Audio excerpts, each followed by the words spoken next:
അയോധ്യയിലെ പ്രാണപ്രതിഷ്ഠാ ചടങ്ങിനെ ബഹിഷ്കരിച്ച് കോൺഗ്രസ്. അയോധ്യ രാമക്ഷേത്രത്തിലെ പ്രാണപ്രതിഷ്ഠയിൽ പങ്കെടുക്കേണ്ടതില്ലെന്ന കോൺഗ്രസിന്റെ തീരുമാനം. അയോധ്യയിൽ നടക്കുന്നത് RSSന്റെ നേതൃത്വത്തിലുള്ള ചടങ്ങെന്നും കോൺഗ്രസിന്റെ ആരോപണം. കൂടുതൽ വിവരങ്ങളുമായി ഗൗതം അനന്തനാരായണൻ ചേർന്നുണ്ട്. ഗൗതം, എങ്ങനെ നോക്കിക്കാണാം?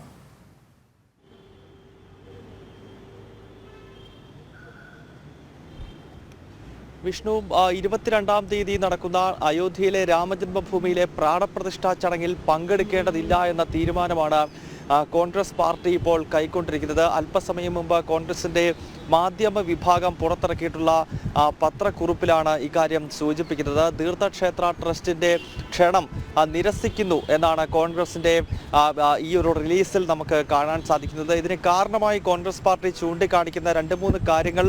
ഒന്ന്, അയോധ്യയിൽ നടക്കുന്ന ചടങ്ങ് RSSന്റെ നേതൃത്വത്തിൽ നടക്കുന്നു എന്നതാണ് കോൺഗ്രസിന്റെ ഒന്നാമത്തെ വിമർശനം. 2, ഇതൊരു രാഷ്ട്രീയ പരിപാടിയായി മാറ്റാൻ ശ്രമിക്കുന്നു. BJPയും RSSും രാഷ്ട്രീയ താല്പര്യങ്ങൾക്ക് വേണ്ടി രാമജന്മഭൂമി വിഷയത്തെ ഉപയോഗിക്കുകയാണ് എന്ന വിമർശനം കോൺഗ്രസ് ഉന്നയിക്കുന്നുണ്ട്. അതോടൊപ്പം ഈ 2 വിഷയങ്ങൾ പ്രധാനമായും ചൂണ്ടിക്കാണിക്കുകയും ഒപ്പം ഈ രാമനുമായി ബന്ധപ്പെട്ട വിഷയങ്ങൾ രാഷ്ട്രീയവൽക്കരിക്കാൻ താല്പര്യമില്ലാത്തത് കൊണ്ടാണ് തങ്ങൾ ചടങ്ങിൽ പങ്കെടുക്കാത്തത് എന്ന വിശദീകരണവും ഈ കോൺഗ്രസ് നേതാക്കൾ നൽകുന്നുണ്ട്. എന്തായാലും ഈ കോൺഗ്രസ് പാർട്ടിയിലെ ഇസ്ലാമിസ്റ്റുകൾ അതല്ലെങ്കിൽ കോൺഗ്രസിനകത്ത് ഈ മുസ്ലിം വോട്ട് ബാങ്ക് മുന്നിൽ കണ്ടുകൊണ്ട് നിൽക്കുന്ന നേതാക്കളുടെ വാദഗതികൾ ഇപ്പോൾ ഒരിക്കൽ കൂടി വിജയിച്ചിരിക്കുകയാണ്. ഇതിൽ വളരെ ശ്രദ്ധേയം, കഴിഞ്ഞ ദിവസമാണ് DK ശിവകുമാറിനെ പോലെയുള്ള കോൺഗ്രസിന്റെ നേതാക്കൾ, കർണാടക ഉപമുഖ്യമന്ത്രി കൂടിയാണ് ഇദ്ദേഹം, കഴിഞ്ഞ ദിവസവും പ്രതികരിച്ചത് ശ്രീരാമൻ മുഴുവൻ ഭാരതത്തിൻ്റെയും പ്രതീകമാണ്, ഈ രാജ്യത്തെ മുഴുവൻ ജനങ്ങളും ഹിന്ദു സംസ്കാരത്തിന്റെ ഭാഗമാണ്, അതിനാൽ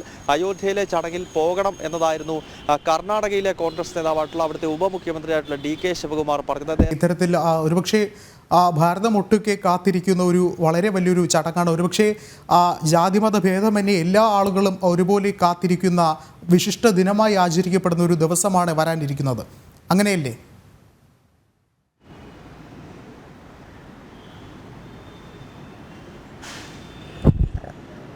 അയോധ്യയിൽ നടക്കാൻ പോകുന്നത് രാമക്ഷേത്രത്തിന്റെ പ്രാണപ്രതിഷ്ഠ. അതൊരു ക്ഷേത്രം മാത്രമല്ല, മറിച്ചൊരു ദേശീയ പൈതൃക ചിഹ്നം കൂടിയാണ്. കാരണം ഭാരതത്തെ സംബന്ധിച്ചിടത്തോളം ശ്രീരാമൻ എന്നത് ഹിന്ദു മതവിശ്വാസം അടിസ്ഥാനത്തിലാണ് അദ്ദേഹത്തെ ദൈവം എന്ന നിലയിൽ കാണുന്നത്. അത് ഒരു ഭാഗമാണ്. മറുഭാഗം എന്നത് ശ്രീരാമൻ ഭാരതത്തിന്റെ മര്യാദാ പുരുഷോത്തമനാണ്. ഈ രാഷ്ട്രം ഉയർത്തിപ്പിടിക്കുന്ന സംസ്കൃതിയുടെ പ്രതീകമാണ് ശ്രീരാമൻ എന്നത്. അങ്ങനെയുള്ള ഭഗവാൻ ശ്രീരാമൻ ഒപ്പം ഭാരതത്തിന്റെ പ്രതീകമായിട്ടുള്ള ശ്രീരാമൻ, അങ്ങനെയുള്ള രാംലല്ലയുടെ പ്രാണപ്രതിഷ്ഠ നടക്കുമ്പോൾ ആ ഒരു ദേശീയ ഉത്സവത്തിൽ നിന്നും കോൺഗ്രസ് വിട്ടുനിൽക്കുന്നു എന്ന വിമർശനമാണ് ഇപ്പോൾ സമൂഹത്തിന്റെ വിവിധ കോണുകളിൽ ശക്തമാകുന്നത്. നമുക്കറിയാം, കോൺഗ്രസിനെ സംബന്ധിച്ച് മുൻപും ഇത്തരം സമീപനങ്ങൾ പലപ്പോഴും കൈക്കൊണ്ടിട്ടുണ്ട്. കാരണം സോമനാഥ ക്ഷേത്രത്തിന്റെ പുനർനിർമ്മാണത്തെ ജവഹർലാൽ നെഹ്റു അതിശക്തമായ എതിർത്ത ചരിത്രം നമുക്ക് മുന്നിലുണ്ട്. 1947 രാഷ്ട്രത്തിന് സ്വാതന്ത്ര്യം കിട്ടിക്കഴിഞ്ഞപ്പോൾ തന്നെ കോൺഗ്രസിനകത്തുണ്ടായിരുന്ന ദേശീയവാദികൾ, സർദാർ വല്ലഭഭായ് പട്ടേലും KN മുൻഷിയും ഗാന്ധിയും ഒക്കെ അടങ്ങുന്ന ദേശീയവാദികളുടെ നിലപാട്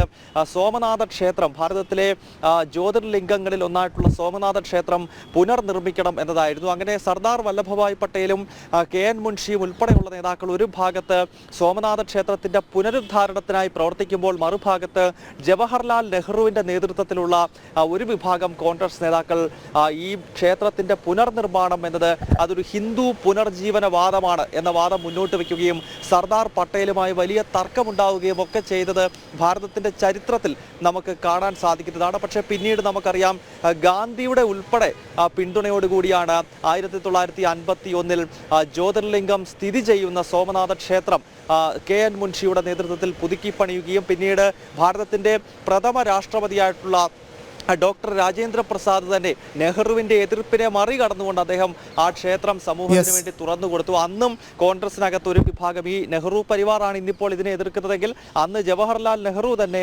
സ്വാഭാവികമായും സോമനാഥ ക്ഷേത്രത്തിന്റെ പുനരുദ്ധാരണത്തെ എതിർത്തതാണ്. അതിന്റെ ഒരു ചരിത്രത്തിന്റെ വീണ്ടും ഒരു ആവർത്തനം അത് കോൺഗ്രസിൽ വീണ്ടും സംഭവിച്ചിരിക്കുന്നു. നമുക്കറിയാം, കോൺഗ്രസ് പാർട്ടിയെ സംബന്ധിച്ചിടത്തോളം മുസ്ലിം വോട്ട് ബാങ്ക് ഒരു പ്രധാനപ്പെട്ട ഘടകമാണ്. കാരണം കോൺഗ്രസ് ശേഷിക്കുന്നതിനെയും കേരളം പോലെ ചുരുക്കം സംസ്ഥാനങ്ങളിൽ മാത്രമാണ്. ഒരുപക്ഷെ രാമക്ഷേത്രത്തിന്റെ ഈ പ്രാണപ്രതിഷ്ഠാ ചടങ്ങിൽ പങ്കെടുത്താൽ തീവ്ര മുസ്ലിം വോട്ടുകൾ തങ്ങളെ വിട്ടുപോകുമോ എന്ന ഭയം കോൺഗ്രസിനെ തീർച്ചയായും വേട്ടയാടുന്നുണ്ട്. അതുതന്നെയാണ് ഈ ദേശീയ ക്ഷേത്രത്തിന്റെ പ്രാണപ്രതിഷ്ഠാ ചടങ്ങിൽ നിന്നും കോൺഗ്രസിനെ അകന്നു നിൽക്കാൻ, അല്ലെങ്കിൽ ആ ചടങ്ങിൽ പോകരുത് എന്ന നിലയിലേക്ക് ഒരു തീരുമാനമെടുക്കാൻ ആ പാർട്ടിയെ പ്രേരിപ്പിച്ചിരിക്കുന്നത്. വ്യക്തമാണ്. അയോധ്യ പ്രാണപ്രതിഷ്ഠാ ചടങ്ങിൽ പങ്കെടുക്കുന്നില്ല എന്നറിയിക്കുമ്പോഴും ഈ ഒരു വിഷയത്തെ രാഷ്ട്രീയവൽക്കരിക്കാനുള്ള ഒരു ശ്രമം കോൺഗ്രസിന്റെ ഭാഗത്തു നിന്നുണ്ടാകുന്നു എന്നുള്ള സൂചനകൾ കൂടിയാണ് ഇപ്പോൾ പുറത്തുവരുന്നത്. ഗൗതമാണ് വിശദമായ റിപ്പോർട്ടുകൾ പങ്കുവച്ചത്.